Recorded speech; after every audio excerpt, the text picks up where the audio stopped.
Hey everyone, I know what happens when you try to cut corners on a lathe, cheap knockoffs wobble, the spindle chatters, and suddenly you're fighting the machine instead of making chips.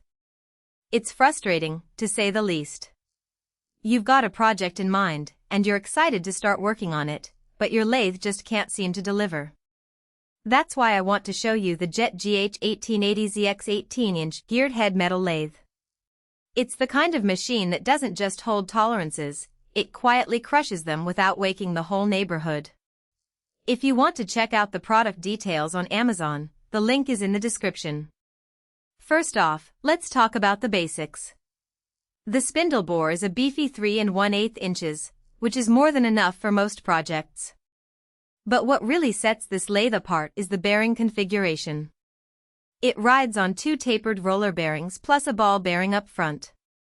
That's 3 rows of contact keeping everything concentric, so you can turn long, thin parts without the tailstock chasing you around the shop. I've had my fair share of experience with lathes that just can't seem to keep things straight, and it's a nightmare. But this one is different. I've run 24-inch aluminum blanks through this thing with a carbide insert, and the finish looked like it came off a CNC. It's really impressive, and it's a testament to the quality of the machine. Another feature that I've come to appreciate is the carriage movement. The carriage moves on Tersite B, which is basically a low-friction plastic that's baked onto the ways.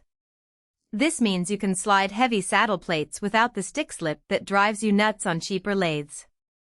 It's a small thing, but it makes a big difference in the overall usability of the machine. And let me tell you, it's a game changer.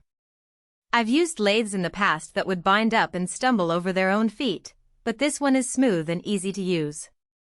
Now, one feature I didn't expect to love was the 5-position automatic carriage stop. I mean, I've used other lathes with similar features, but this one is really well implemented. Instead of fumbling with a wrench every time you need to repeat a shoulder or a groove, you just dial in the stop, hit the jog button, and the saddle parks itself. It's so simple, but it's also incredibly useful. I used it to turn 10 identical bushings in a row, and the diameters were within 0.0005 inches, no caliper gymnastics required. That's the kind of precision that you just can't get with a cheaper lathe. The controls on this machine are also well thought out. The big foot brake on the front edge is perfect for when you need to stop the machine in a hurry, and the jog button on the apron is right where you need it.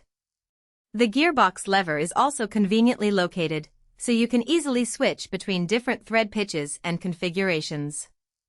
And speaking of the gearbox, the universal gearbox is the real workhorse of this machine. You can cut inch, metric, diametral, and even module threads without swapping gears. I threaded a 1.5 mm pitch bolt yesterday, and the lead screw just clicked into place, no hunting for changed gears or worrying about backlash. It's a really convenient feature, and it saves you a lot of time and hassle in the long run.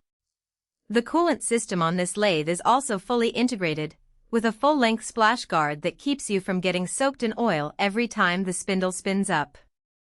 It's a small thing, but it's also a really important safety feature. I've used lathes in the past that would spray oil everywhere, and it's just not fun. But this one is well contained, and it makes the whole machining process a lot safer and more enjoyable. The one-piece cast iron base is another quiet hero of this machine. It soaks up chatter like a sponge, letting you hog off half-inch deep cuts in mild steel without the whole machine walking across the floor.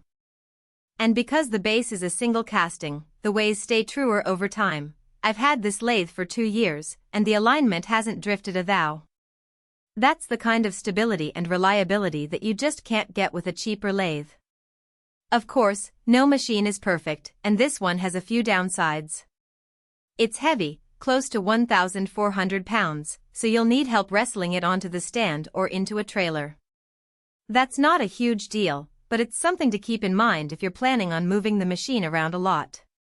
Also, the manual is pretty basic. You'll want to watch a few setup videos to dial in the backlash compensation for fine threads.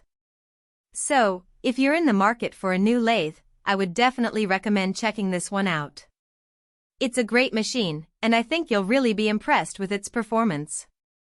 And if you want to grab the current price, you can do so by clicking the link in the description.